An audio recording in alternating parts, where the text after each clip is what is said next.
everyone, it's Raina. I still have a lisp, but it's almost gone. I've got this dental appliance, see? It's helping fix my teeth, and it's giving me a space in my front teeth. And I'm going to get braces in January. It's really exciting. Anyway, I wanted to follow up on my cleaning a mermaid tail video. It was really popular. I'm glad everyone loved it. And I'm cleaning Mermaid Mutiny's tail right now, and it is neoprene with sequins. So I thought I'd make a video showing that as sort of like a part 2, so you can see how my routine works on other tails. So we were all swimming last night, and I brought Mutiny's tail home with me to clean because we're going to reattach some of the sequins to it.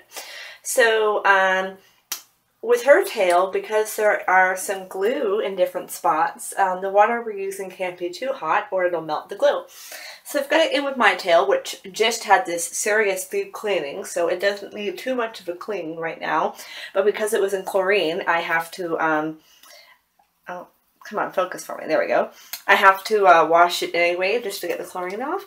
So I've got hers here. So right now it's just, it's a mixture of this cleaner, this all-natural cleaner, and isopropyl alcohol, and warm water, not too hot. And yeah, so I fill it up, and I'm just going to spray it down a bit.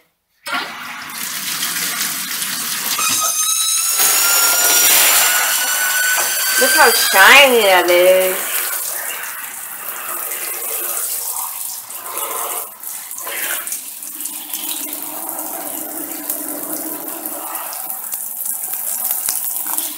I'm going to let it soak for a while, and we'll come back and see how it's going.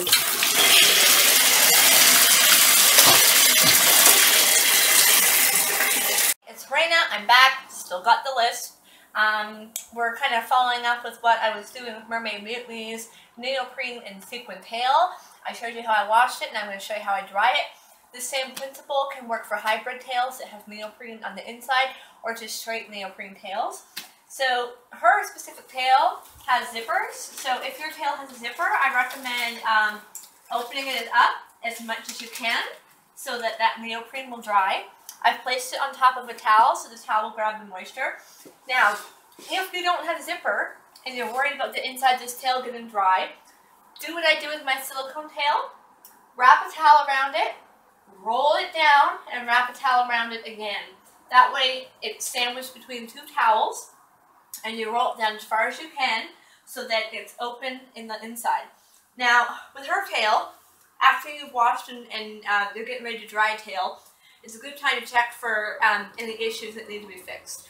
So you can probably see from the video, some of her scales have fallen off, and that just goes with the territory, unfortunately. You can be as careful as you want with mermaid tails, and scales will fall off.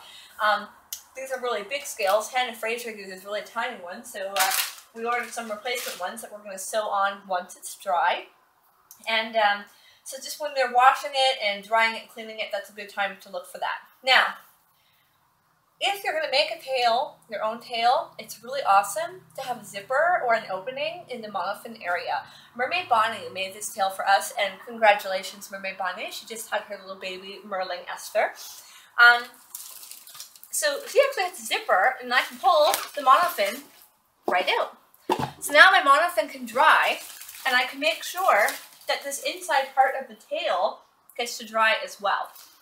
And you can see here, she has Velcro, so that even after you zip it, you can Velcro it closed, so there's no like unsightly seam here where the zipper is. So this is all wet and gross, and if I have no way to dry it out, it's going to get moldy. So if you don't have a zipper in your tail, or you can't put a zipper in your tail, you're going to want to roll it down as far as you can and get that fan and blow some air through it to help dry that part out. Otherwise, you're going to get mold.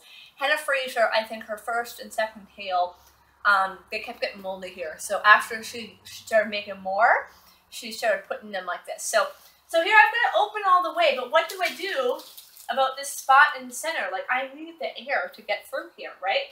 So grab soup cans, grab vitamin bottles, just grab something, anything that you can take and stick right in there to hold it open so the air goes through. See, now I'm going to need to go get some more so that I can stick them here. So I'm just going to grab them if you want to show a little up close look at the tail while I grab something else.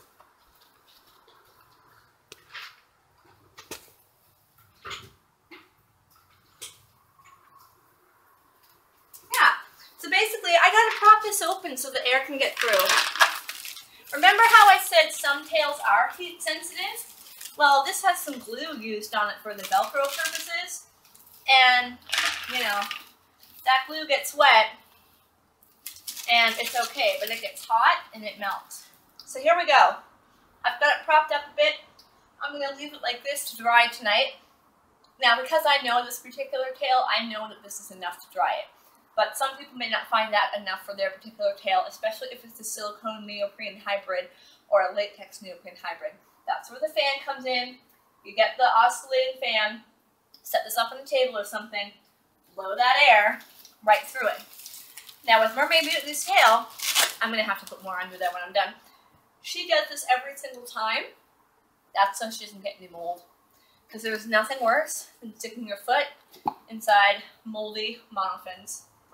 So yeah, there you go. That's how I wash and dry a sequin neoprene tail. So between the two videos I've done, the silicone one and this one, the same principles can be applied to most tails. And as I said before, if you're unsure, ask your tail maker. You can find some tips on Mer Network. And if you want more mermaid tips, visit www.makemeamermaid.com. And I've got lots more videos coming up, and hopefully I won't have my list for too much longer. It's been a real fun journey. But I hope that you find this helpful. And, oh yeah, people ask me where the sequins come from. Cartwrightsequins.com. You can even Google them. Although I will tell you their selection is very limited. These are the big ones, and it doesn't look like they make big ones anymore. And they don't make them in this color anymore. These are medium-sized ones. It's hard to say with my dental appliance. Medium-sized one. They actually get even smaller than that. But, and that right there, plus shipping and handling, about $40. So that's for Canada. It's a little cheaper in the States. Check into costume stores and stuff like that, see if you can find something better. If you have a better alternative for sequin shells or sequin scales, let me know and I'll include it in my next video, and I'll probably buy from them myself. So thanks very much for watching, and we'll be back at it with another vlog soon.